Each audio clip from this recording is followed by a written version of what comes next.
சைவமாக இருந்தாங்கன்னா மனித குலத்தை நேசிப்பாங்க, மனித குலத்தை நேசிப்பாங்க.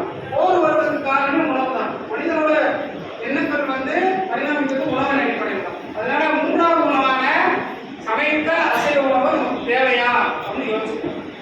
இல்லை சார் புரோட்டீன் இருக்கு, மினரல்ஸ் இருக்கு அப்படின்னா யானையை நினைச்சுப்பாங்க, யானையை நினைச்சுப்பாங்க. அடுத்து நாலாவது உணவு என்ன சொன்னேன், மீதமான மிஞ்சி போன உணவுகள். இதை ஒரு காலமும் சாப்பிடவே கூடாது. அமிர்தனிலும் சமைத்த பழைய கறி உண்ணோம் அப்படின்னு வல்லடா சொல்றாரு. அது அமிர்தத்துக்கு இணையான ஒரு உணவா இருந்தாலும் நாள் பட்டுச்சு பழசாயிடுச்சுன்னா நம்ம அதை என்ன செய்யப்பட மாட்டோம், சாப்பிட மாட்டோம். கிழங்குகளில் கருணையை தவிர மற்றதை புசியோம் அப்படின்னு சொல்றாரு. கடலக்கிழங்கை தவிர மற்ற கிழங்கு நாங்க சாப்பிட மாட்டோம். நோய் வராமல் இருக்கிற வழிமுறைகளை சொல்றாரு, தேவையை சித்தர் சொல்றாரு, வல்லதார் சொல்றாரு. அந்த மாதிரி அமிர்தத்துக்கே இணையான உணவா இருந்தாலும் பழசாயிடுச்சுன்னா என்ன செய்யக்கூடாது, சாப்பிடக்கூடாது. ஆனா நம்ம என்ன பண்றோம், அதுக்கிட்டே ஒரு பெரிய வாங்கி வச்சிருக்கோம்.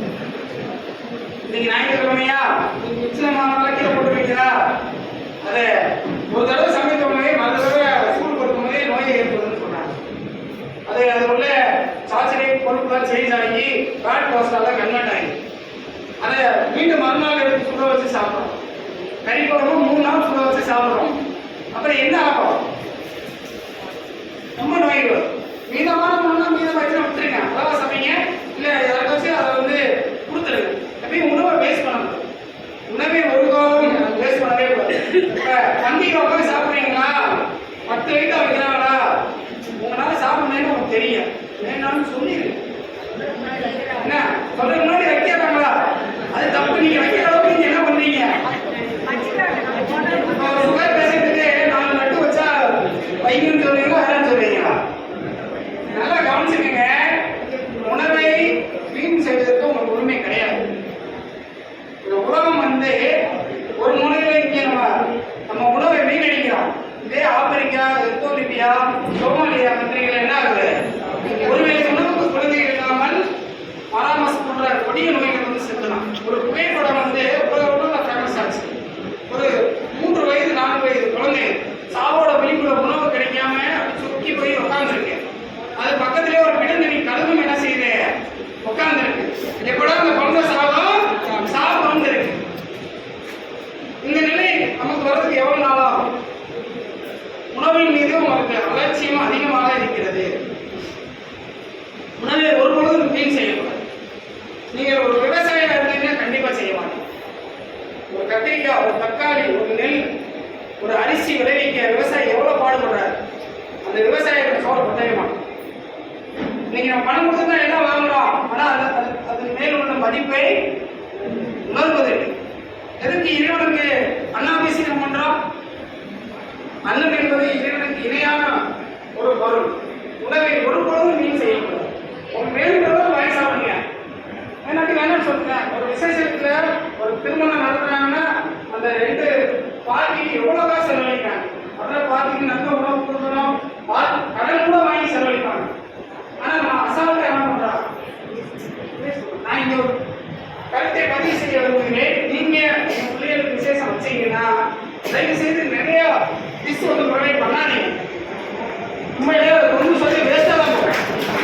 என்னை காணிங்க கொஞ்சம் வைக்க சாம்பார் ரசம் முடிச்சிருங்க, 100% சாப்பிடலாம். இப்போ மதுரையில் என்னோட மாணவர்கள் பெரிய இடத்துல நிறைய பேர் வராங்க, கூப்பிடுவாங்க. அங்கே போன எனக்கு மன வேதனையா 60 டிஷ் வைப்பாங்க. எத்தனை டிஷ்ஷு?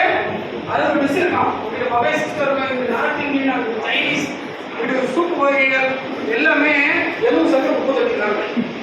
மனிதன் எப்படி ஒரு பருந்து மாதிரி, இங்கே ஆப்பிள் ஜூஸ் குடிப்போம், இங்கே எப்படி ஆரஞ்சு ஜூஸ் குடிப்போம், இங்கே சைனீஸ் அவங்க சாப்பிடுவோம், அந்த மசாலா தோசையை சாப்பிடுவோம். ஆனால் ஆரம்பத்தில் என்ன செய்ய மாட்டாங்க, ஒரு தோசையும் உண்மை சாப்பிடுவோம். இது 100% உண்மை. அதனால யாராச்சும் ஒரு ஆள் சொல்ல முடியுமா, கல்யாணத்தில் சாப்பிடுவோம் என் வாழ்க்கையில் மாற்றம் யாரும் சொல்ல முடியுமா? மறந்துடுவோம். ஏன் தேவையில்லாம காசு செலவழிக்கிறோம் உணவுல? வர்றவங்களுக்கு சுவையா வயிறார போதுமான சரியான பதார்த்தங்கள் வைத்தால் போதுமானது.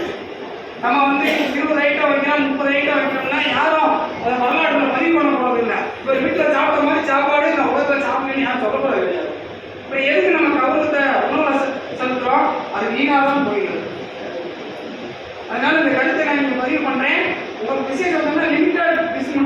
ப்ரொவைட் பண்ணுங்க. நிறைய ப்ரொவைட் பண்ணீங்கன்னா உங்க காசு விரையும். நீங்க வேலை பார்க்குற தொழிலாளர் பார்த்தீங்கன்னா கண்ணீர் வடிப்பான். காலையில் 4 மணிக்கு எழுந்திரிச்சு இந்த உணவை ரெடி பண்றான். நீங்க பார்த்து வருமானமா வர்றாங்க, ஒழுங்கா கூட சாப்பிட மாட்டேங்கிறாங்க, அப்படியே வேஸ்ட் ஆகும். இந்த நிலை நமக்கு நீடிச்சுன்னா என்ன ஆகும் தெரியுமா? ஒரு காலத்துல இயற்கை மாறும். இந்தியாவில் அதிகமாக உணவை மதிக்கிறதே கிடையாது. ஒரு காலத்துல சொன்னாங்க முக்கியமா அரிசி இப்ப என்ன விலை விற்கிது? 70 ரூபா விற்கிது. இன்னும் 5 வருஷத்துல 500 ரூபா போடாமல் போயிடும். இளைஞர் ஒரு தடவை விட்டுச்சு இல்லையா? அந்த நிலை நமக்கு வரும். எங்க இயற்கை மதிக்கப்படவில்லையோ அங்கே அது கிடையாது. மழை பெய்த நமக்கு தண்ணீராக மதிக்கல, தண்ணீரை சேமிக்க மறந்துட்டோம், கம்மாய் குளங்களை காக்க மறந்துட்டோம், ஏரிகளை பேணி காக்க மறந்துட்டோம், எல்லாம் பிளாட் போட்டு விட்டுட்டோம். இன்னைக்கு குடிக்கிறது கூட தண்ணி கிடைக்காத ஒரு சூழ்நிலை ஆர்வ வாட்டர் நம்பிட்டு இருக்கும். இன்னும் 10-20 வருஷத்துல உங்க குழந்தைங்க கோடிக்கணக்கில் நீங்க சொத்து கொடுக்கலாம், ஆனால் குடிக்கிறது தண்ணி கொடுக்கணும். சிட்டினா காலியாயிடும். இப்போ தண்ணியை நார்த் சைடில் விட மழை பெய்யுது. ஏன்னா அங்கே கங்கை யமுனா சரஸ்வதினு சொல்லிட்டு அந்த ஆறுகளை தெய்வமாக வழங்குகிறார்கள். நம்ம தமிழர்கள் என்ன பண்றோம்? பிளாட் போட்டு விற்கிறோம். அதனால தண்ணி கிடைக்காதுங்க. ஒரு காலத்து தமிழ்நாடு ராஜஸ்தானமாக மாறிடும்.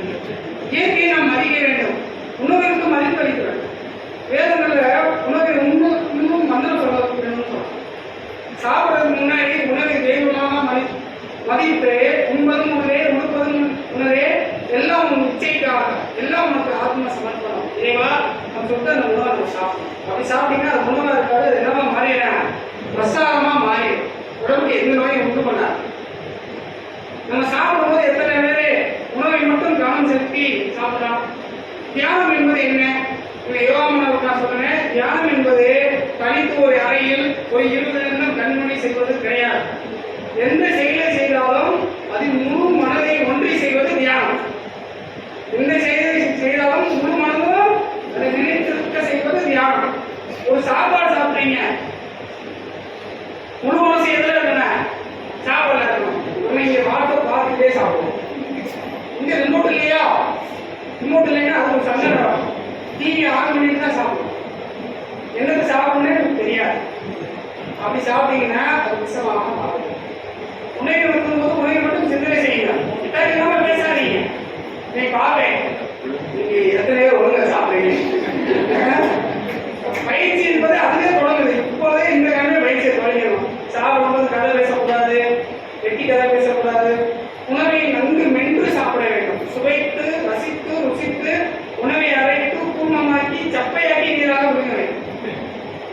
இதான் ஆரோக்கிய ராசி. உங்களுக்கு தெரியுமா சுகர் ஏன் நமக்கு குறைய மாட்டேங்குது? அதுதான் உண்மை. சுகர் எதனால அதிகரிக்குது? எந்த ஹார்மோன் குறையறதால சுகர் அதிகரிக்குது? இன்சுலின். இன்சுலினுக்கு இணையான ஒரு ஹார்மோன் உடம்புல இருக்கா? எச்சில் தான். நீங்க டயபெட்டிக்ஸ் 1 இருந்தாலும் சரி, 2 இருந்தாலும் சரி, உங்களுக்கு சுகர் 500 இருந்தாலும் சரி, 1000 இருந்தாலும் சரி, 3 மாத்திரை வாங்கி சரி பண்ணிக்கலாம். அதுக்கு நீங்க என்ன செய்யணும்னா, ஒரு உணவை வாங்கி வைத்த பிறகு உணவை வெளியக்கூடாது. 32 முறை அந்த உணவை நன்கு அரைத்து உமிழ்நீரோடு கலந்து அந்த உணவை விழுங்க வேண்டும். இப்படி நீங்க ஒரு வாரம் சாப்பிட்டு பாருங்க, 400 சுகர் 200. செய்யுங்க. மாத்திரை போட்டீங்கன்னா என்ன ஆகும்? ஒரு மாத்திரையில ஆரம்பிக்கிற சுகரு 2 மாத்திரை 3 மாத்திரை இன்சுலின் வரைக்கும் போகிறேன். மாத்திரை ராசிகை சொன்ன மாதிரி யாத்திரை போகும்போதே மாத்திரை, யாத்திரை போகும்போதே மாத்திரை. இதுக்கு சுகருக்கு ரொம்ப சிரமப்பட வேணாம். வாய் மூடி மென்று சாப்பிடுங்க. உணவோட ஒரு 2 எச்சில் உள்ள போகணும். எச்சில் அதிகமாக உடம்புக்குள் போகும்போது சுகர் குறைஞ்சு போயிடும். இது ரொம்ப கஷ்டமா? உணவை வாங்கிட்டு ஒரு முறை உட்காந்து மென்று ரசிச்சு ருசிச்சு சாப்பிடுங்க. ஒரு வாரத்தில் சுகர் நடந்தாலும் பெரிய ஆரோக்கியம் கிடையாது. ஆனால் அதை நம்ம செய்யலாம். நம்ம சுகரை மறந்துடாமல் நிப்பாட்டுறது ஒரே வழி வாய் மூடி மென்று சாப்பிடுறது. உணவை மட்டும் கவனம் செலுத்தி சாப்பிடுவது. சரிங்களா? உணவு ஒன்றும் போட்டு பேசாமல் சாப்பிடுவது. இதை மட்டும் கவனிச்சிங்கன்னா போதுமா? சுகர் குறைக்கிற வழிமுறைகள் பார்த்துக்கணும். எப்பொழுதுமே மீதப்பட்ட மிஞ்சிய உணவுகளை கொட்டுவதற்கு வயிறு ஒரு குப்பை தொட்டி அல்ல அப்படின்றதை நீங்க புரிந்து கொள்ளணும். வயிறு என்பது ஒரு குப்பை தொட்டி அல்ல என்பதை புரிந்து குப்பை தொட்டியில கொட்டிருங்க. அந்த குப்பை தொட்டியை காட்டி கேவலமா நினைச்சு வயிற்றுல கொட்டா அது பல நோய்களே நமக்கு ஏற்படும். புரியுதுங்களா? இப்ப நம்ம 4 வகையான உணவு முறைகளை பத்தி பார்த்துட்டோம். அடுத்து நம்ம சில இயற்கை வாழ்வியல் முறைகளை பத்தி பார்க்கணும். நம்ம உடம்பு என்பது பஞ்சபூத தத்துவங்களால் ஆனது. நிலம், நீர், காற்று, ஆகாயம், நெருப்பு. இந்த பஞ்சபூத சக்தி நம்ம உடம்புல இருக்கா? அது அதுக்கு சரியான வேலை கொடுக்குறோமா? அந்த பஞ்சபூத சக்தியை சரியா நம்ம இன்டேக் பண்றோமான்னு பார்க்கணும். நிலம் என்பது இந்த உடல். அன்னமய சொன்னா நிலம். இந்த உடம்பு நல்லா இருக்கிறதுக்கு முதலே சொல்லிட்டு உணவு சரியா இருந்தால் நிலம் நல்லா இருக்கும். நம்ம சாப்பிடும் போதே பேசக்கூடாது. சாப்பிடும்போது சாப்பாடு மட்டும் நார்மல் சக்தி சாப்பிடணும். அப்படி சாப்பிட்டீங்கன்னா அந்த உடம்பு நல்லா இருக்கும். இதுதான் ரகசியம்.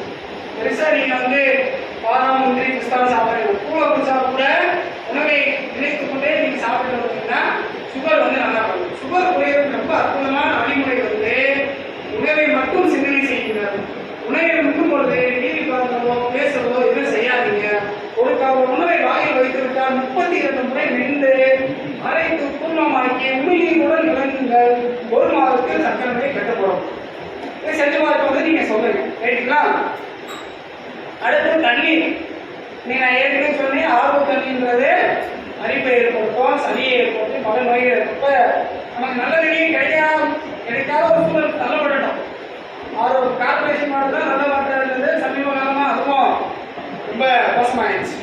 அப்ப நம்ம என்ன பண்ணணும்? தண்ணீரை அப்ஸ்கேலிங் பண்ணணும். அதை கார தண்ணி உள்ள தண்ணீராக மாற்ற வேண்டும். அதுக்கு என்ன பண்ணணும் அப்படின்னா, நிறைய ஏற்கனவே சோசியல் மீடியாவில் சொன்னதா, என்னோட அனுபவத்தில் நான் சொல்றதா, நாட்டு மருந்து கடையில தேட்டான் கொட்டை அப்படின்னு ஒரு கொட்டை கிடைக்கும். எத்தனை பேர் ட்ரை பண்ணிருக்கீங்க? இந்த தேத்தான் கொட்டையை பொடி பண்ண முடியாது. அந்த காலத்துல உடச்சுனாங்க. அதனால இப்ப உங்களுக்கு பவுடராகவே கிடைக்கும். அந்த பவுடர் நீங்க என்ன பண்ணலாம்? ஒரு பானை ஒரு 20 லிட்டருக்கு ஒரு 5 கிராம் உள்ள போட்டு நைட்டே போட்டு காலையில குடிங்க. தண்ணியோட பிஹெச் மாறிடும். குடிக்கிற தண்ணியா வந்துடும். இன்னும் சிறப்பா செய்யலாம் அப்படின்னா அந்த தண்ணியில கொஞ்சம் நெல்லிக்காய் கலந்துக்குங்க. ஒரு சூடு இருக்காங்க, சரிங்களா? உடல் குளிர்ச்சியாக மட்டும் நெல்லிக்காய் கலக்காதீங்க. தேங்காய் முட்டை மட்டும் பயன்படுத்துங்க. அந்த மாதிரி தண்ணீர்ல பஞ்சபூத சக்தி இருக்கணும். தண்ணீர் வானத்தை பார்த்துருக்கணும், நிலத்துல இருந்தா வருது, தண்ணீர்ல காற்று கலந்துருக்கணும். இதெல்லாம் இருக்கும்போது அந்த தண்ணி நமக்கு நல்லது செய்யும். நம்ம நேராக போர்வெல் இருக்கிறது ஆஸ்மோஸ் ப்ராசஸ் பண்ணி வாட்டர்ல வருது, அதை நம்ம குடிச்சிடும். அதில் சூரிய வெளிச்சமோ காற்றோ வருது. அதனால தண்ணீரை நீங்க குடிக்கும் போது அதை கொஞ்சம் அண்ணாக்க குடிக்கும். அண்ணாக்க குடிச்சோம்னா என்ன ஆகும்? கொஞ்சம் வெளிச்சமும் காற்றும் அதில் படும். அப்போ கொஞ்சம் பிராண சக்தி ஆக்சிஜன் சக்தி தண்ணியில் அதிகமாகும். உடம்புக்கு நன்மை செய்யும். அதனால பஞ்சபூத சக்தியில தண்ணீரை அப்படி பயன்படுத்துங்க. பெரும்பாலும் தண்ணீரை பிளாஸ்டிக் கண்டெய்னர்ல வைக்காது. தண்ணீரை என்ன செய்யக்கூடாது? பிளாஸ்டிக் கண்டெய்னர்ல வைக்கக்கூடாது. எத்தனை வீட்டுல பிளாஸ்டிக் குடை இருக்கு? குடை இருக்கா? இதுதான் கேன்சருக்கு காரணம். கேன்சருக்கு காரணம் என்னது? பிளாஸ்டிக் குடை தான். ஒரு சாதாரண சில்வர் பானையை கூட பயன்படுத்துங்க. உங்களால காப்பர் பானையை வளர்க்க முடியல. ஏன் காப்பர் பானையில தண்ணி வச்சு குடிச்சாங்க தெரியுங்களா? இந்த உடம்போட நன்மை செய்யலாம். மூளை சிறப்பா செயல்படணும்னா அதுக்கு அன்றாடம் நம்ம உண்ணக்கூடிய உணவுல 70% காப்பர் அவசியம். இல்லைன்னா நம்ம உடம்புல சேரக்கூடிய உணவுல இருந்து கிடைக்கக்கூடிய சத்துக்கள 70% காப்பர் சத்து எதுக்கு தேவைப்படுது? மூளைக்கு தேவைப்படுது. ஆனா நம்ம உண்ணக்கூடிய உணவுல காப்பர் இருக்கா? காப்பர் சத்து உள்ள உணவு உண்றோமா? இல்ல. இதை உணர்ந்த நம்ம முன்னோர்கள் காப்பர் பானையில தண்ணி வச்சு குடிச்சாங்க. அதனால அவங்களுக்கு ஞாபக மறதின்றதே கிடையாது. கண்ணு நல்லா தெரிஞ்சிருக்கு. ஒருத்தர் கண்ணு நல்லா தெரியணும், கிளைக்கோமா சரியாகணும், ஹைப்ரஷர் சரியாகணும், கண் நோய்கள் வரக்கூடாது, ஞாபக மறதி வயதான காலத்துல இருக்கக்கூடாதுன்னா காப்பர் பானையில தண்ணி வச்சு ரொம்ப பெருசா செய்ய தேவை. காப்பர் பானையை நல்லா விளக்கணும். இந்த பீதாம்பரி பவுடர் கூட அடிக்கப்படும்.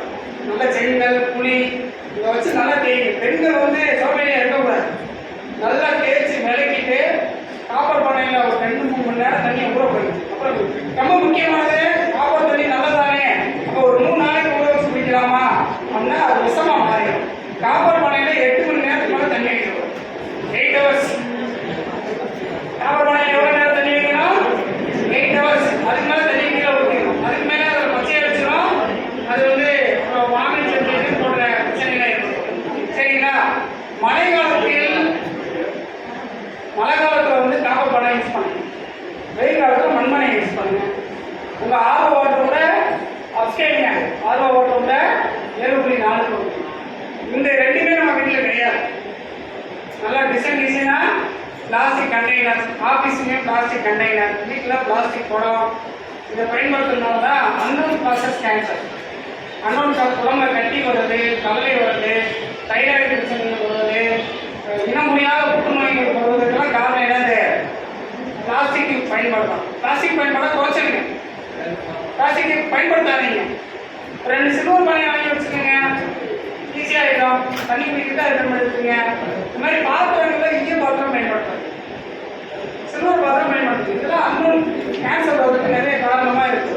ஸோ தண்ணியை நம்ம இப்படி பயன்படுத்துவோம்.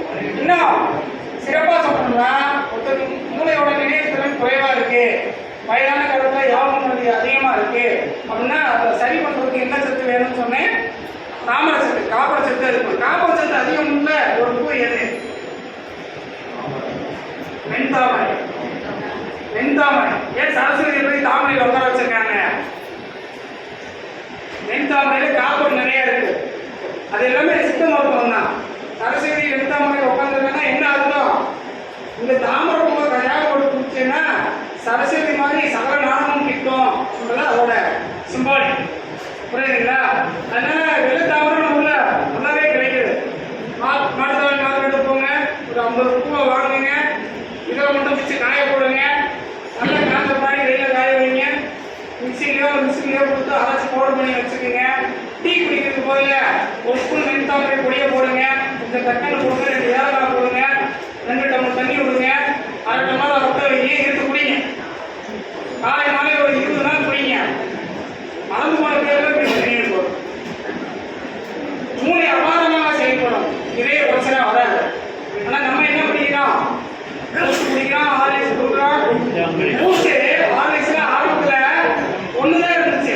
அப்புறம் மதர் ஹார்லிக்ஸ், ஜூனியர் ஹார்லிக்ஸ், அப்புறம் டயபெட்டிக்ஸ் ஒரு ஹார்லிக்ஸ், உமன் ஹார்லிக்ஸ், கன்சீவா இருக்கும்போது ஒரு ஹார்லிக்ஸ், இப்படிலாம் நிறைய. அது வணிகம். நீங்க புரிந்து கொள்ளுங்க. சரிங்களா? இயற்கையை கிடைக்க மூளை நல்லா இருக்குமா? மூளைக்கு காவல் அவசியம். தாமரையில 70% காவல் சத்து இருக்கு. தாமரை கஷாயம் கொடுப்பீங்க, அவ்வளவுதான். மூளை அபரிதமான நினைவுத்திறன் கிடைக்கும். அதை இன்னொருத்தர் சிம்பாலிக்கா சரஸ்வதி எதிர உட்கார வச்சிருக்காங்க வெண்தாமரை. இப்ப பிள்ளையாருக்கு என்ன போடுறோம்? ஏன் பிள்ளையாருக்கு அருள் போடுறீங்க? பிள்ளையாருக்கு அருள் போட்ட பானம் உங்களுக்கு தெரியுமா? உங்களுக்குலாம் கண்டிப்பா தெரிஞ்சிருக்கணும். குளிர்ச்சி கண்டியா? ஏன்? Very good. அவர் ஒரு சூரன் என்ன பண்ணிடுவாரு? முழுங்கிடுவாரு. அவன் என்ன ஆயிடுவான்? பயங்கர வீட்டை ஜென்ரேட் பண்ணிடுவான். என்னமோ மருந்து கொடுத்து போவாங்க, பிள்ளையாருக்கு இந்த வீட்டு குறையாது. சித்தர்கள் முனிவர்கள்லாம் சேர்ந்து அருள்முறை பரப்பி அது பிள்ளையார் என்ன பண்ணுவாங்க? படுக்க வச்சு அந்த உடல் உள்ள எரிச்சல், சூடு, அதீத உஷ்ணம் குறைஞ்சிடும். பிள்ளையார் மனம் நிம்மதி அடைஞ்சு எல்லாருக்கும் அருளை கொடுப்பார் என்பது விநாயகர் புராணம். இதுல மருத்துவம் என்ன சொல்ல வருது அப்படின்னா, உடம்புல அதிக சூடு இருக்கா, அதிகம் ஹீட் இருக்கா, மூலதன சூடு இருக்கா, மோசம் போகும்போது எரியுதா, முதுகு வலிக்குதா, கண்ணு எரிச்சல் இருக்கா, கண்ணுல ரத்த கசிவு இருக்கா, என்ன சூடு இருந்தாலும் சரி அருள்முறை கஷாயம் போட்டு கொடுத்தா சரியா போகும். இதுதான் தத்துவம். பிள்ளையாருக்கு நீங்க அருள்முறை போட்டுட்டு சூட்டை போறீங்கன்னா குறைக்க மாட்டாரு. அவர் சொல்ல, இது நீ சாப்பிடுதா, நீ சாப்பிட்டா சரியா இருக்கும். அருள்முறை கஷாயம் சூட்டுனா வரக்கூடிய பித்த வியாதிகள் அதிகம் குணப்படும். பித்தமது முத்தினா சித்தமது கலந்து, பித்தமது முத்தினா பித்தம்னா சூடு. ஒருத்தர் உடம்பு சூடு ஏறிக்கிட்டே இருக்குன்னு வச்சுக்கோங்க, பூசா போயிடும். அதான் பித்தமது முத்தினா சித்தமது கலந்து. எப்படி சூடு கூடுறதுல நான் எப்படி கண்டுபிடிக்கிறது? முதல்ல என்ன ஆகும்? தண்ணி வச்சு ஏற்படும். உடம்புல சூடு அதிகரிச்சுன்னா முதல் சிம்டம்ஸ் வந்து கண்ணில் தெரியும், கண் எரிச்சல் வெளிப்படும். அப்புறம் அதையும் நம்ம கவனிக்க மாட்டோம். அப்புறம் கொஞ்ச நாள் கழிச்சு என்னன்னா தூக்கம் வர்றது தள்ளி போகும். தூக்கம் வர்றது என்ன தள்ளி போகும். 9 மணிக்கு பக்கமே தூக்குறாரு, 12 மணி வரையும் முடிச்சுருப்பாரு. என்னன்னு தெரியல, தூக்கமே வரமாட்டேங்குது. இன்னும் சூடு ஏறிக்கிட்டே இருக்கும். அப்ப குறைக்கிறதுக்கான வழிமுறையை தேட மாட்டாங்க. அப்புறம் தூக்கமின்மை வந்து தூக்கமின்மை அந்த மாத்திரை போடாதான் தூக்கம் வரும். அந்த மாத்திரையும் ஒரு காலத்துல என்ன 2 மணிக்கு மணிக்கு வந்துடும். அதுக்கு மேல தூக்கம் வரும். சரி, மாத்திரையை போட்டு தூங்கிக்கிறேன், ஆனா சூட்டை குறைக்கிறதுனா வழியை பார்க்கலாம். அடுத்த கட்டம் என்ன ஆகும்? கோவப்படுவாங்க. எல்லாரும் நீங்க கோவப்படுவாங்க. என்னங்க நீங்க இதுக்கெல்லாம் போய் கோவப்படுறீங்க, எதுன்னு சொல்றீங்க? ஏன்னா இங்க சூடு ஏற ஏற மைண்ட் என்ன குழம்பி. ஏன் வந்து கோடை காலத்துல பள்ளிகளுக்கு லீவு விடுறாங்க? கோடை காலத்துல மே மாசம் வந்து ஸ்கூலுக்கு லீவு விடுறாங்க. ஏன்னா அடமழை காலத்துல தானே லீவு விடுறாங்க. ஏன் கோடை காலத்துல வெயில ஒரு தாக்கத்தால மைண்ட் வந்து குழம்பிடும்.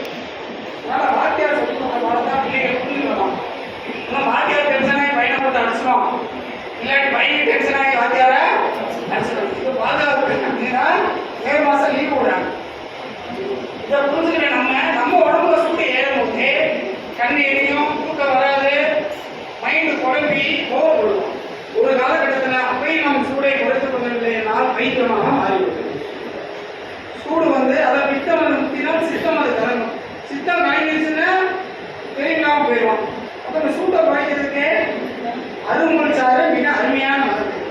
அதை கஷாயமாக வைத்துக் கொண்டு அதோட கொஞ்சம் குறுமிளகுன்னு சொல்லக்கூடிய ஒரு கைப்பிடி அரும்புக்கு 1 ஸ்பூன் மிளகு, வயிறு கொண்டுனா மிளகு விட்டுங்க, 1 ஸ்பூன் சீரகம் சேர்த்து காலை மாலை கஷாயம் வச்சு குடிச்சோம்னா உடம்புல இருக்க அனைத்து கழிவும் வெளியேறும். மலச்சிக்கல் இருக்காது, வயிற்று சரியாகும், பிஸ்துலா சரியாகும், இடுப்பு வலி, குறுக்கு வலி எல்லாமே சரியாகும். அருங்குள்ள அவ்வளோ வைத்தியர். அருங்குள் மருத்துவம் அப்படின்னு காந்தி இலக்கிய சங்கத்தில் 15 ரூபாய்க்கு ஒரு புத்தகம் கொடுத்துருக்காங்க. பல நோய்களை பெண்களுக்கு வரக்கூடிய பீரியட் சார்ந்த அனைத்து நோய், கருப்பை கட்டி எல்லாமே அருங்குள்ள சரியாகும். இதை உணர்ந்துதான் முன்னோர்கள் ஒவ்வொரு இறைவனுக்கும் ஒரு மூலிகையை படையல் பண்ணியிருக்காங்க. சிவனுக்கு என்ன படையல் பண்றோம்? வில்வத்தோட சிறப்பு என்ன? ஏன் சிவனுக்கு வில்வத்தை கொடுத்தாங்க? சிவராத்திரி வரப்போகுது சரிங்களா? உடல் சூடு. வில்வத்தோட சிறப்பு என்ன தெரியுமா? அதை யாருக்கு கொடுக்குறாங்க? வில்வத்தை சிவனுக்கு கொடுக்குறாங்க. இந்த உலகத்தை படைத்து காத்து அழித்து அனைத்திலையும் செய்யக்கூடிய எம்பெருமானுக்கு பிடித்த முறைய வில்வத்தை ஏன் சொல்றாங்க? வில்வம் அனைத்து நோய்களும் சரி பண்ணும். வில்வம் என்ன செய்யும்? அனைத்து நோய், ஒரு நோய் கிடையாது. கேன்சர் வந்துச்சுன்னா பயப்பட தேவையில்லை. நீங்க என்ன ட்ரீட்மெண்ட் வேணாலும் எடுத்துக்கங்க, கூடுதலாக வில்வையிலே கஷாயம் போட்டு குடிச்சுட்டே வாங்க, கேன்சர் சரியாகும். வீசிங் ரொம்ப இருக்கு, சளி சார்ந்த நோய் இருக்கு, வில்வையில கஷாயம் குடிங்க சரியா. 6 வயிற்று புண்ணு, ஆசன வாயில புண்ணு, மூலத்துல எரிச்சல், வில்வ கஷாயம் குடிங்க சரியா. தோல் அரிப்பு இருக்கு, வில்வ கஷாயம் குடிங்க. நச்சு பாம்பு கடிச்சிருச்சு, மண்டோ ஏதோ கடிச்சிருச்சு, வில்வ கஷாயம் குடிங்க சரியா. சரிங்களா? காலையில குடிக்கணும், வெறும் குடிக்கணும் சரிங்களா. குழந்தை இல்லை, ஆண் பெண் 92 குழந்தை இல்லை, 1 மாசம் வில்வையில கஷாயம் குடிச்சோங்க, கவுண்ட் ரைஸ் ஆயிரும், எக்கு க்ரோத் ரைஸ் ஆயிரும். என்ன நோயை தான் வில்வம் குணப்படுத்தாது? சித்தாவில் வந்து குணமானதுல ஒரு புத்தகம் இருக்கு, அதில் போய் வில்வ எடுத்து பார்த்தீங்கன்னா அனைத்து நோயும் குணப்படுத்தும்னு சொல்றோம். மண்ணுக்கு வரக்கூடிய நோய்கள் 4448 நோய் மனுஷனுக்கு வரும். எத்தனை நோயோட? 4448 நோய்கள். 4448 நோய் குணப்படுத்தக்கூடிய ஒரே அற்புதமான மருந்து வில்வ இலை. ஏதேனும் ஒரு ரூபத்தில் டெய்லி 1 ஸ்பூன் ஆயில் போட்டுக்கலாம், தண்ணியில் கொதிக்க வச்சு கஷாயம் எடுத்து கொடுத்துக்கலாம், கடையில் கஷாயம் மருத்துவர்களை அணி கஷாயம் வாங்கி சாப்பிட்டுக்கலாம். வாத நோய், பித்த நோய், கப நோய் அனைத்தையும் சர்க்காரம் செய்யக்கூடியது வில்வம். அதனால தான் சிவனுக்கு கிடைக்கலாம். வில்வ இலை மட்டும் தான் மீண்டும் எடுத்து சிவனுக்கு கிடைக்கும். அப்போ அதோட அருமையை நம்ம புரிஞ்சுக்கணும் சரிங்களா. ஸோ வில்வ இலையை நம்ம பயன்படுத்தி நோய்களை குணப்படுத்தி போகிறோம். ஸோ தண்ணீரை பற்றி பார்த்தோம், உணவை பற்றி பார்த்தோம். அடுத்து ரொம்ப முக்கியமானது பிராணன். இந்த உடம்புல உயிர் எங்கே இருக்கு?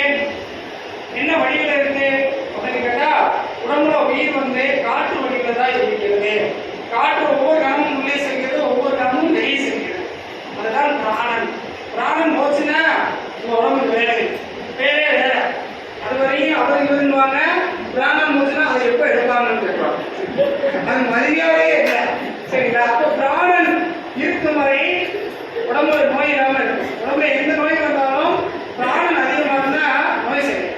அதாவது நம்ம பண்ண டயத்தில் ஆக்சிஜன் லெவலில் நம்ம செக் பண்ண முறையில் இதயம் நல்லா இருக்கும், மூளை நல்லா இருக்கும், கிட்னி நல்லா இருக்கும், ஆக்சிஜன் அளவு குறைஞ்சு போச்சுன்னா உயிர் போயிடும். பண்ணாலும் நம்ம வந்து அப்போதான் நிறைய பேர் யோகா பண்ணாங்க.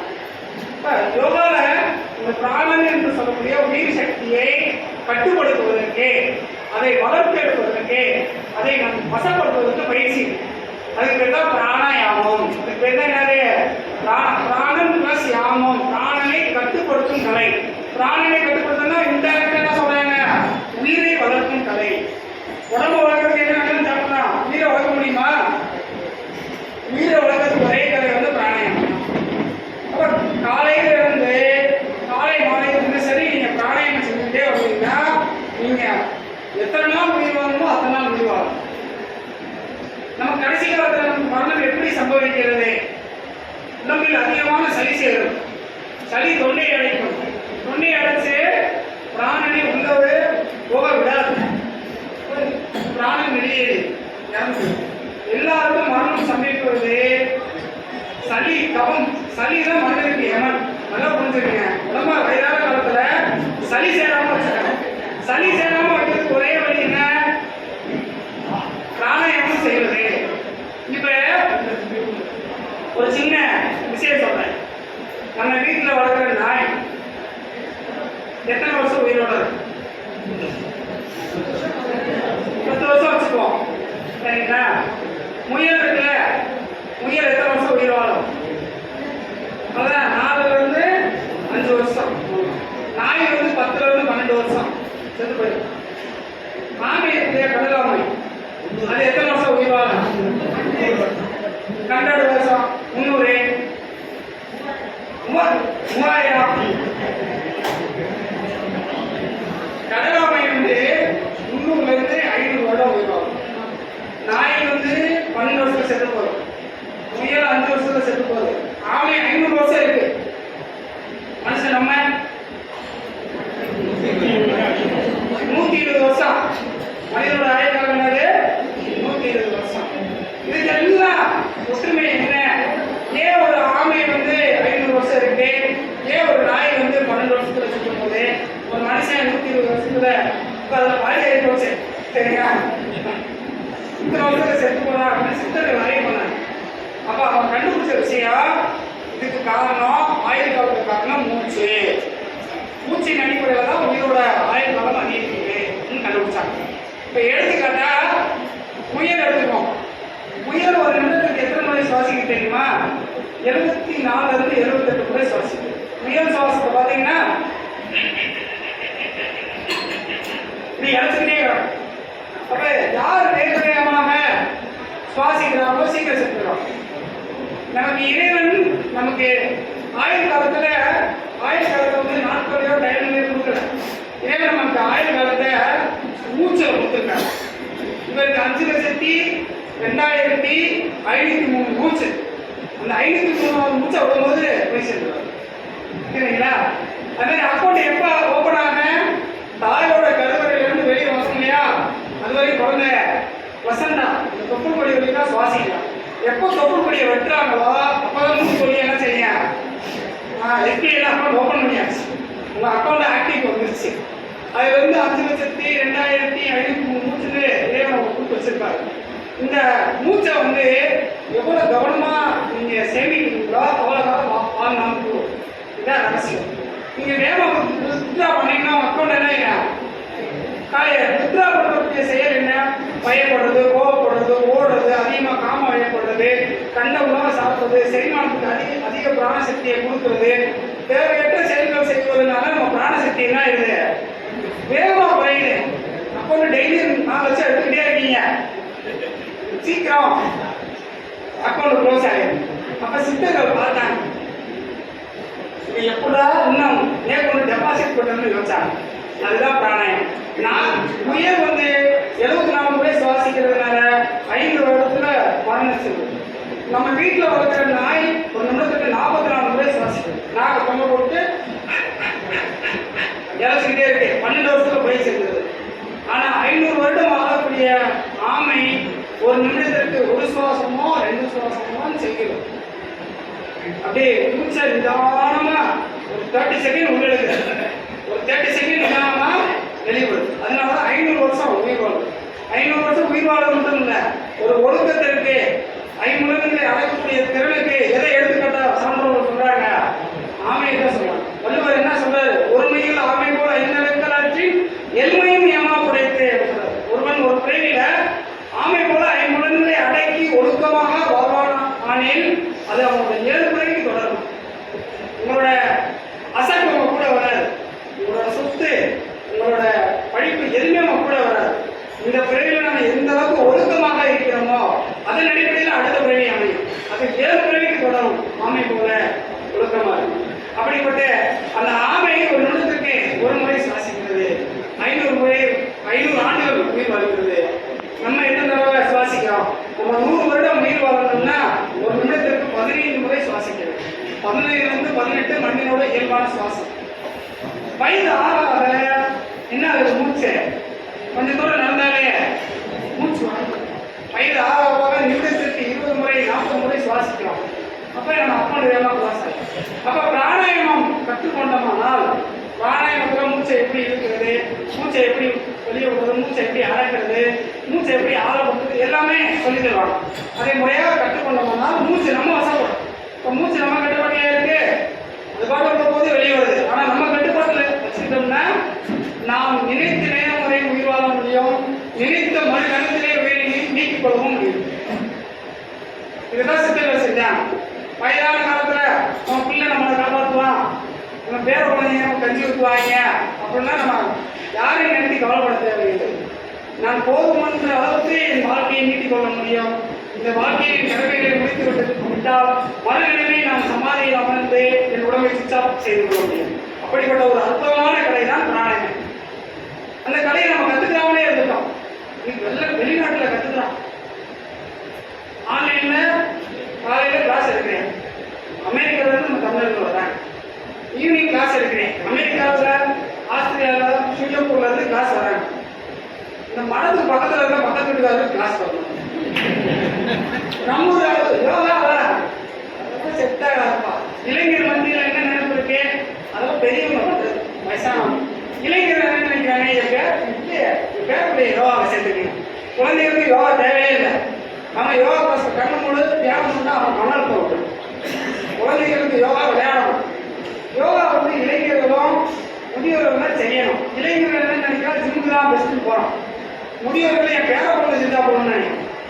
ஆனா எங்கேயோ அதான் தூரத்தில் இருக்க வெளிநாட்டினர் இங்கே வாழக்கூடிய நம்ம தமிழர்கள் யோகா வராங்க. உள்ளூர்ல இருக்க நம்ம என்ன பண்றா? யோகாவா இல்லையே சரி அப்படி.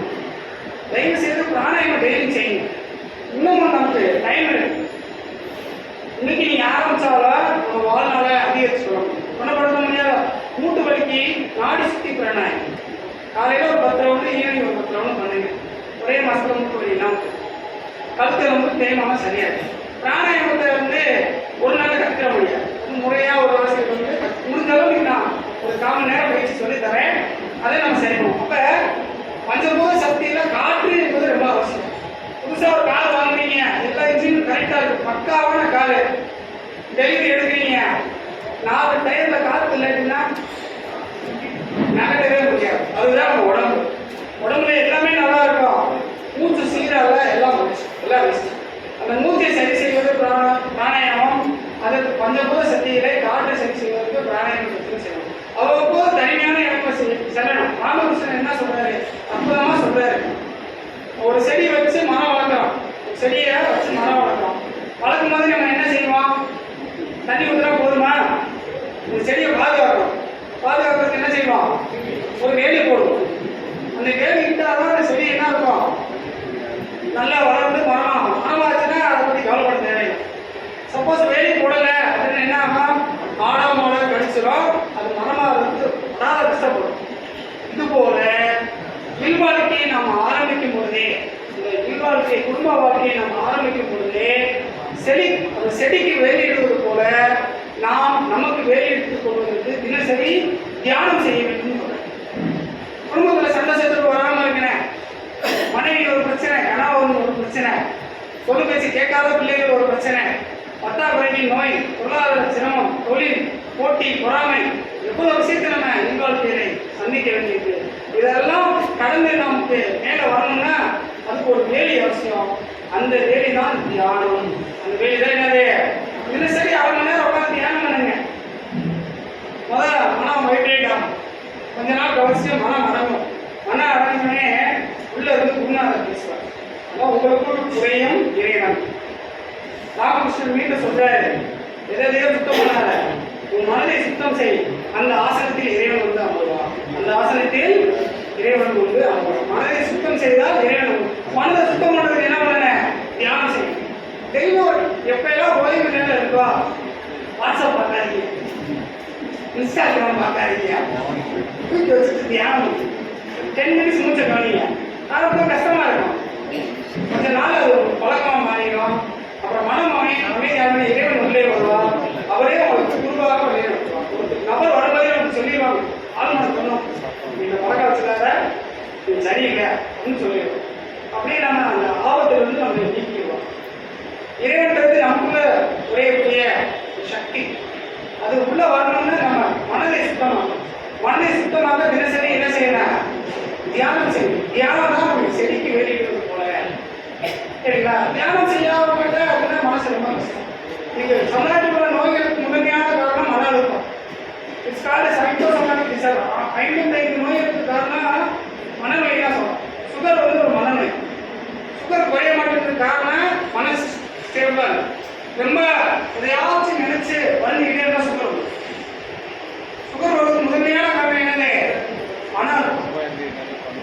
பெண்களுக்கு தான் தைராய்டு அதிகமாக வருது. என்ன காரணம்? மன அழுத்தம். குடும்பத்தில் இருக்க சண்டை, கணவன் மனைவி பிரச்சனை, அம்மா பாட்டியும் சொல்ல முடியாது, மாமனார் மாமியாரையும் சொல்ல முடியாது, கணவனையும் சொல்ல முடியாது, பிள்ளைகளையும் சொல்ல முடியாது, நம்பி நம்ம தோழிகளையும் சொல்ல முடியாது, கத்தி வச்சுருக்காங்க. அப்ப நம்மளோட கவலைய நமக்குள்ளேயே போட்டு போட்டு குலுக்கிக்கிட்டே இருக்கிறதுனால தைராய்டா பேசிட்டாங்க. ஆண்களுக்கான அவ்வளோ தைராய்டு வருவதில்லை. அவங்க என்ன பண்ணாங்க? ஏதாச்சும் ஒரு கவலையா, மாப்பிள்ளை ஆயிஷா இருக்குல்ல, இது வாழ மச்சா ஒரு டீ சாப்பிடணும் அவங்க சொல்லிட்டு 4 இடத்துக்கு போவாங்க, வருவாங்க, அந்த கவலை என்ன பண்ணிடுவாங்க? மறந்துடுவாங்க. அதனால அவங்களுக்கு பெரும்பாலும் தைராய்டு வந்தது. பெண்களுக்கு தைராய்டு ஒரே காரணம் என்ன தெரியுமா? மன அழுத்தம் தான். இன்னைக்கு மாத்திரை போட்டீங்கன்னா யாத்திரை போவதே மாத்திரை, சரிங்களா? இதுக்கு ஒரே தைராய்டு அருமையான வந்து தினசரி 1/2 மணி நேரம் தியானம் செய்யும். 3 மாசத்துல ஹைப்போ 2 தைராய்டு சரியா இருக்கும். தியானம் பண்ணுங்க. தியானம் பண்ணுறதுன்னா என்ன சார்? சும்மா சேரில் உட்காருங்க, அப்படி நின்று உட்காருங்க, மூச்சை மட்டும் கவனிங்க. ஒரு இது தியானம் பண்ண கஷ்டமே கிடையாது. உட்காந்துட்டு மூச்சை கவனிங்க. கொஞ்ச நேரம் மூச்சை கவனிப்போம். அடுத்து என்னமோ வச்சுமைங்க ஒரு சிந்தனை ஆகும். அப்படி போய் தான் வரும். உட்கார்ந்தோடனே புத்தகம் எழுத மாட்டோம், சரிங்களா? கொஞ்ச நாள் அப்படியே உட்கார மூச்சை கவனிப்போம். மூச்சை கவனிங்க. மூச்சு சூடாக போடுறது, குளிர்ச்சியாக வெளியே வர்றது, உள்ள குளிர்ச்சியாக போகும், வெளியே ரொம்ப சூடாக வரும். அது நமக்கு தெரியும். இன்னும் நம்ம தியானத்தில் உட்கார மூச்சு நுரையீரல போய் பரவுறதுன்னு நமக்கு தெரியும். இன்னும் நம்ம மூச்சை கவனிக்க ஒரு கட்டத்தில் மூச்சை ஈரல், அதாவது சுவாசமற்ற சுவாசம். சுவாசமற்ற சுவாசம்னா என்ன ஆகும்? எவ்வளோ நேரம் நீங்கள் தியானத்தில் இருக்கீங்களோ அவ்வளோ நேரம் சுவாசிக்க மாட்டீங்க. அப்போ உங்கள் அப்போட நிமிஷமாக ஆயிடும். மூச்சு சரியாயிடுச்சு, மனசு சரியாயிடுச்சுன்னா ஹார்மோன் இம்பேலன்ஸ் எல்லாம் சரியாயிடும், எல்லாமே குணமாகும். அதுதான் தியானம் செய்யும். அதுதான் நாளும் போலும் நமக்கில்லை நமச்சிவாயம் என்று போட்டு இறைவனை சிந்தனை செய்து யார் எண்ணிக்கிறாரோ அவருக்கு நல்ல நாள் கிடையாது, கெட்ட நாள் கிடையாது. சனி திசை நடந்தாலும் சுக்கர திசை நடந்தாலும் பயப்பட வேண்டிய அவசியம் இல்லை. தியானம் செய்யும். தியானம் பாருங்க. உங்க நண்பருக்கு கொடுக்கக்கூடிய மிக உயர்ந்த பரிசு என்ன தெரியுமா? அவருக்கு தியானம் செய்ய பழக்கம். உங்க நண்பர் உங்க மனசுக்கு பிடிச்சவர் வாழ்க்கையில நல்லா இருக்கும் நீங்க நினைச்சீங்கன்னா அவருக்கு நகை வாங்கி தர தேவையில்லை. அவங்களை தியானம் செய்ய பழக்கி விடுங்க. அவங்க தியானம் செய்ய பழகிட்டாங்கன்னா நீங்க அவரை பத்தி கவலைப்பட தேவையில்லை. அவர் உள்ள குரு, அவருக்குள்ள இதே சக்தியை அவர் வரைக்கும். அதனால தியானம் செய்யுது, மூச்சு பயிற்சி செய்யுது, பஞ்சபூத சக்தியில நம்ம பிராண சக்தியை சேர்த்து, அதுக்கடுத்து பஞ்சபூத சக்தியில அதாவது நெருப்பு. நம்ம உடம்பு நெருப்பு சூடு இருக்கா? இந்த சூடு தான் பெரும்பாலான நோய்களுக்கு காரணமா இருக்கு. இந்த சூடை நாம் சரி செய்வதற்கு நம்ம என்ன செய்யணும்? உடம்பு சூடாயிடுச்சு, அரும்பு கசாயம் குடிங்கன்னு சொன்னேன். உடம்பு சூட்டை தணிப்பதற்கு மிக சிறந்த வழி எண்ணெய் குளியல் செய்ய வேண்டும். வாரந்தவரான பெண்கள் செவ்வாய் வெள்ளி என்றும் ஆண்கள் புதன் சனி என்றும் எண்ணெய் குளியல் செய்ய வேண்டும். அட்லீஸ்ட் வாரத்தில் ஒரு நாளாவது என்ன தேய்ச்சி குளிக்கணும். எத்தனை பேர் என்ன தேய்ச்சி குளிக்கிறீங்க?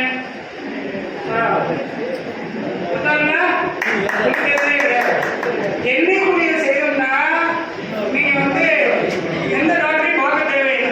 நல்லா கவனிங்க. எண்ணெய் குளியல் செய்வதனால என்னென்ன நன்மை ஏற்படுது அப்படின்னு பாருங்க. முதல் வந்து ஆர்த்ரைட்டிஸ் அனைத்து சரியா.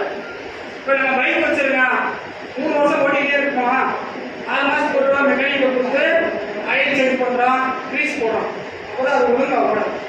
3 வருஷம் ஓட்டிக்கிட்டே இருந்தோம்னா சீசாக்கு. அப்போ நம்ம உடம்பு பிறந்ததுலேருந்து 100 வருஷம் இயங்கிட்டு இருக்கு. அதுக்கு ஆயில் போடணும்ல, மூட்டுக்கு தேய்மானம் தான் எண்ணெய் குளிர்ச்சி.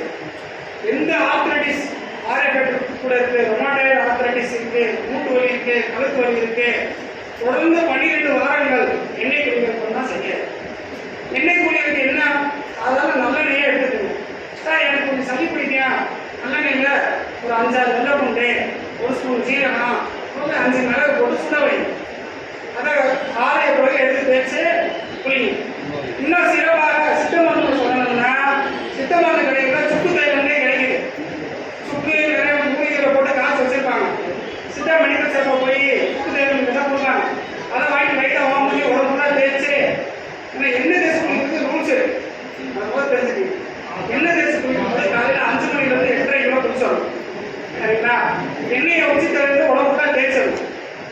சும்மா தலை கொண்டு வைக்கிறேன், தொப்பு முட்டை வைக்கிறேன், உடம்புல தேய்ச்சிட்டு வீட்டுக்குள்ள நடந்து தெரியக்கூடாது. ஒரு ஓரமாக உட்காந்துருக்கணும். எவ்வளவு நேரம் உட்காந்துருக்கணும்? மூக்குல தண்ணி வடியும், அது வரையும் வெயிட் பண்ணும். எவ்வளவு நேரத்தில் தண்ணி வடியும்? 40 நிமிஷத்துக்கு 1 மணி நேரம் ஆகும். சூடு குறைய குறைய சளி பிடிச்சி மூக்குல இருந்து தண்ணி வடியும். அது வரையும் நீங்க எண்ணெயை வச்சுட்டு உட்காரணும். அது வரையும் நீங்க உங்களுக்கு நீங்க என்ன பண்ணிக்கலாம்? மசாஜ் பண்ணலாம், கையை தட்டலாம், மூட்டு வலிக்குதா மூட்டு தேய்க்கலாம், இல்லை தேவைப்பட்டா வர்ணம் பண்ணுறவங்க கூட வர சொல்லி மசாஜ் பண்ணிக்கலாம். 45 மினிட்ஸ் கழிச்சு கண்டிப்பாக வெந்நீரில் குடிக்கும். நிறைய பேர் எண்ணெயை வச்சுட்டு அருவியில் குடிக்காது, மேற்கொண்டு தண்ணி வந்துடும், மூட்டு வலி ஆகும். தயவு செய்து அருவியில் நீங்கள் குடிச்சிங்கன்னா சோப்போ சாம்போ எண்ணெயை தேய்க்காது. அந்த தண்ணி தான் காடுக்குள்ள போகுது. அங்கே மிருக்க அந்த தண்ணியை குடிக்குது. மிருகங்களுக்கு என்ன ஒரு தன்மை தெரியுமா? எந்த ஒரு கெமிக்கல் தண்ணியில் வந்தாலும் வாய் ஒன்றும் நம்ம வீட்டில் வளர்க்குற நாய் இருக்குல்ல, நீங்கள் நம்ம சாப்பிட்டு தண்ணி ஊற்றினா கூட அது குடிச்சிடும், மாடு குடிச்சிடும். ஆனால் கொஞ்சம் சோப்பு கலந்து தண்ணி அது வச்சோம்னா என்ன செய்ய மனது கூட பார்க்கணும். அப்போ நம்ம அருவியில் குளிக்கும் போது நம்ம மனசாட்சியோடு இருந்துங்க. அருவியில் குளிக்கும் போது தான் நிறைய சாம்பு போட்டு குளிக்கிறது. அந்த தண்ணி காடுலாம் போய் இருக்கிற மிருகங்களுக்கு அந்த தண்ணி இருந்து தண்ணி குடிக்க முடியாத சூழ்நிலை. புரியுதுங்களா? அதனால எண்ணெய் தேய்ச்சி குளித்த பிறகு வெந்நீர் வச்சு குளிக்கணும். ஹீட்டு வாங்கி வச்சு யாருக்கெல்லாம் வலி இருக்கோ, மூட்டு வலி கழுத்து வலி இருக்கோ, வீட்டில் வந்து வாட்டர் ஹீட்டர் இருக்கணும். அதுதான் உங்களுக்கு மெடிசன். வாட்டர் ஹீட்டர் ஒரு 5000 செலவச்சு இன்ஸ்டால் பண்ணிக்கணும். அதை போட்டு நல்லா எண்ணெய் தேய்ச்சி கொடுத்துட்டு சுடு தண்ணியில் குளிக்கணும். கேஸில் நாங்கள் காய்ச்சிக்கிறோம்னா செலவாகி போயிடும். ஒரு தண்ணி காய்ச்சா ஒரு கேஸ் ஊற்றுவோம். வாட்டர் ஹீட்டர் வந்து ரொம்ப எனக்கு ஒரு 50 ரூபா கணக்கு விட்டுருவோம். நல்லா அந்த சோப்பு போடக்கூடாது, சீக்காய் போட்டு குடிக்கணும். இப்போ கடையில் வர சீக்காய் சாம்பு கொண்டு போயிருக்கு, நிறைய நோக்கம் இருக்குது. அரபு சீக்காய், எனக்கு வந்து மதுரையில் கோவா சீக்காய் இருக்குது. அந்த மாதிரி சீக்காய் போட்டு நல்லா குடிச்சிட்டு நல்லா தோட்டிடணும். தோட்டிட்டு ரொம்ப முக்கியமானது எண்ணெய் தேய்ச்சி குடிச்சு வந்த உடனே நல்லா ஆட்டா ஒரு சூப் சாப்பிடும். சார் அது ஆட்டுக்காவா மாட்டுக்காவான்னு கேட்கக்கூடாது. அது வந்து சைவ சூப்பு. சார் சூப்பெல்லாம் ரெடி பண்ண ஆரோக்கிய சார்னா சுடு தண்ணி கூட குடிச்சுக்குங்க. ஆனால் சூடாக குடிக்கணும்.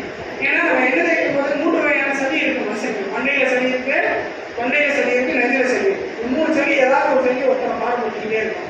இந்த 3 சளியும் சரி செய்வது எண்ணெய் குடிக்கும். 3 எண்ணெய் தேய்ச்சி குடிச்ச உடனே சுடு தண்ணி குடிச்ச உடனே சளியில் இறங்கி நிற்கும். இன்னும் சூடா ஒரு சூப்பில் கொஞ்சம் மிளகுத்தூளை போட்டு குடிச்சிருந்துச்சுன்னா சளி பூரா கடைஞ்சிடும். அப்புறம் ஒரு 5 நிமிடம் மூக்கு செஞ்சீங்கன்னா கட்டி கட்டியா காய்ச்சிங்கன்னா கட்டி கட்டியா சளி வெளியேறும். ஆரம்பத்தில் வரும் 10 கிலோ 12 கிலோ தூரம் போகும்போது நுரையீரல் சுத்தமாயிடும், ரோடு சுத்தமாயிடும், மூக்கு தலையில சுத்தமாயினா ஈசி நம்மளுக்கு சரியாயிடும். சைனஸுக்கு அருமையான மருந்து எண்ணெய் குடி.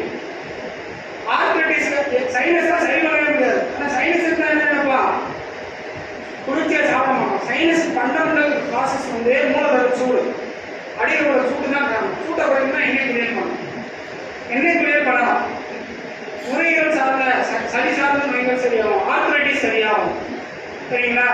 தோல் நோய்கள் சரியாகும், மனநோய், ஹை பிரஷர், சுகர் எல்லாமே எண்ணெய் குளியல் சரியாகும். சனி நீராடு பிடிக்கிறதுன்னு சொன்னான், நம்ம தீவிர கூட குளிக்க மாட்டான், மழை பெய்யும், ஐயோ மழை பெய்யும்.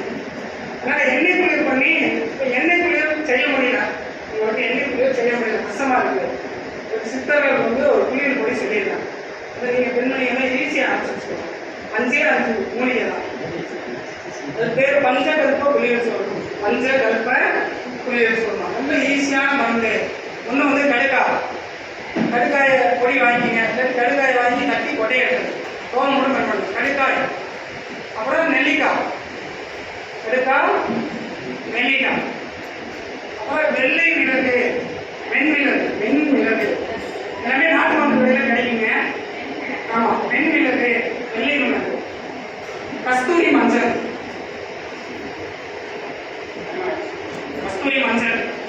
அடுத்து வேப்ப விதை, வேப்ப விதை பருப்பு. வேப்ப விதை இருக்குல்ல, அதை அப்படியே போட்டுக்கலாம், இல்லாட்டி அதை உடைச்சு அரிசி கூட எடுத்துக்கலாம். எல்லாமே ஈக்குவல் ரேஷியோ. கடுக்காய், நெல்லிக்காய், வெள்ளை மிளகு, கஸ்தூரி மஞ்சள், வேப்ப விதை அல்லது வேப்ப விதை பருப்பு, இதெல்லாம் பருப்பு அது வேப்ப விதை. இது எல்லாமே நாட்டு மருந்து கடையில் கொடுத்துருவாங்க. இருக்கிற வெள்ளை மிளகு ரேட்டு கூட 1500 வரை வரும். மற்றதெல்லாம் வாங்கி மிஷினில் கொடுத்து அரைச்சிங்கன்னா ஒரு அற்புதமான ஒரு பொடி கிடைக்கும். இந்த பொடியை நல்லா கவனிங்க, இது நம்ம தலை தேய்க்கிற அளவு எடுத்துக்கங்க. இதில் பசும்பால் கலந்து சேர்க்க மாதிரி கலசம் மீன் அடுப்பில் தண்ணலில் வச்சு லைட்டாக வார்ம் பண்ணோம்னா அந்த பொடியும் அந்த பாலும் கொஞ்ச நேரத்துலேயே கொதிச்சிடும். கிட்டிக்கிட்டே இருக்கணும், வெளியில் குடிச்சிடும். அப்புறம் இறக்கி ஒரு 2 நிமிஷம் வச்சா போதும். அப்புறம் இளம் சூட்டில் தலையில் மட்டும் தேய்ச்சிடும். ஒரு 1 ஹவர் கழிச்சு சுடு தண்ணி வச்சு குளிச்சிருங்க. இப்படி இது எண்ணெய் தேய்த்து குளிக்கிறதுக்கு இணையான பலன்கள். குறிப்பாக கண்ணு நல்லா தெரியும். எண்ணெய் வச்சு குளிக்க முடியலே ஒன்றுச்சுக்கோங்க. ஒரு கட்சி 15 நாளைக்கு ஒரு இடம் குளிக்கலாம். குறிப்பாக கண்ணு நல்லா தெரியும், முடி நிறைக்காது. நம்ம சினி மோடில் வச்சுக்கணும், தீயை சின்னதாக வச்சுக்கணும். முடி கொட்டாது, முடி நிறைக்காது. பகல நட்சத்திரம் பண்ணலாம். கோபர் சித்தர் சொல்லியிருக்காரு, பகல நட்சத்திரம் குறிப்பா மூலதர சூடு, ஆசனவாயு எரிச்சல் சரியா. ரொம்ப முக்கியமானது டயபெட்டிக்ஸ் டயபெட்டிக்ஸ்ல வரக்கூடிய பலவீனம் சரியா. ரொம்ப முக்கியம். இந்த பொடி யார் கண்டிப்பா குளிக்கணும் அப்படின்னா, தினசரி தியானம் யோகா பண்ணுறவங்க கண்டிப்பா அதை வச்சு குளிக்கணும். இல்லாட்டி நிறைய பேர் தியானம் பண்ணுவாங்க, உள்ள இருக்க குண்டலி சக்தி ரைஸாகிறதுனால உடம்பு ஹீட் ஆகிடும். இதனால வயசு, இதய பிரச்சனை, முடி நரைச்சு போட கம்ப்ளைண்ட் வரும். அதை இந்த பொடி தான் நிறுத்தணும். சரிங்களா? தியானம் பண்றவங்க டெய்லி மந்திரம் ஜபம் பண்ணணும். மந்திரம்லாம் ஜபம் பண்ணோம்னா உடம்பு சூடாகும். அப்போ இந்த பஞ்சகல்பம் வச்சு குளிச்சுக்கணும், அதில் ஒரு கஷாயம் குடிச்சுக்கணும். ஸோ எண்ணெய் தேய்ச்சி குளிக்க முடியாதவங்க பஞ்சகல்பம் வச்சு குளிச்சுக்கணும். ரொம்ப சிம்பிள். 40 நிமிஷம் ஊற வைக்கணும். சரிங்களா? ஸோ இது பண்ணி நம்ம சூட்டை குறைச்சிட்டோம்னா எந்த நோயும் வராது. கடைசியாக ஆகாயம். கொஞ்சம் உடம்புல ஆகாய சக்தி எங்க இருக்கு? ஆகாயம்ன்றது வெற்றிடம். உடம்புல வெற்றிடம்ன்றது பாசிட்டிவ் இருக்கிறோம். விரதம் இருந்தீங்கன்னா உடம்புல ஆகாய சக்தி அதிகரிக்கும், உயிராட்டம் வளரும். வாரத்துக்கு ஒரு தடவையோ நான் சொன்ன மாதிரி பல உணவோ, முளைகட்டிய இயற்கை உணவோ, இல்லை சஷ்டி விரதமோ, ஏகாதசி விரதமோ அப்பப்போ கடைபிடிங்க. உடனே முன் பட்டினியா கிடக்காதீங்க. நல்லா பலமாக சாப்பிடுங்க. ஒரு நாள் கொஞ்ச நாள் பக்கப்போட முன்னாடி ஜூஸாக குடிங்க. அது உடம்பு ஏற்றுச்சுன்னா தண்ணி மட்டும் குடிச்சுட்டே இருங்க. அப்புறம் ட்ரை ஃபாஸ்டிங். இப்போ சுகர் பேஷண்ட் இருக்கீங்கன்னா ஒரு பழமாக சாப்பிட்டே இருங்க. ஒரு நாளுக்குள்ள இருக்காதீங்க, ஒரு வேளை இருக்க பழங்க. கொஞ்சம் உடம்பு பக்குவமா பாசிங் எந்த அளவு இருக்கீங்களோ நல்லா பக்கம் அவசரம். இந்த பஞ்சபூதங்களை சரி பண்ணுறதுக்கு உணவு, அப்புறம் நெருப்பை சரி பண்ணுறதுக்கு எண்ணெய் குளியல், பஞ்சகல்ப குளியல், அப்புறம் காற்றை சரி செய்வதற்கு பிராணாயாமம், நீரை சரி செய்வதற்கு தேத்தாங்கொட்டை, இந்த மாதிரி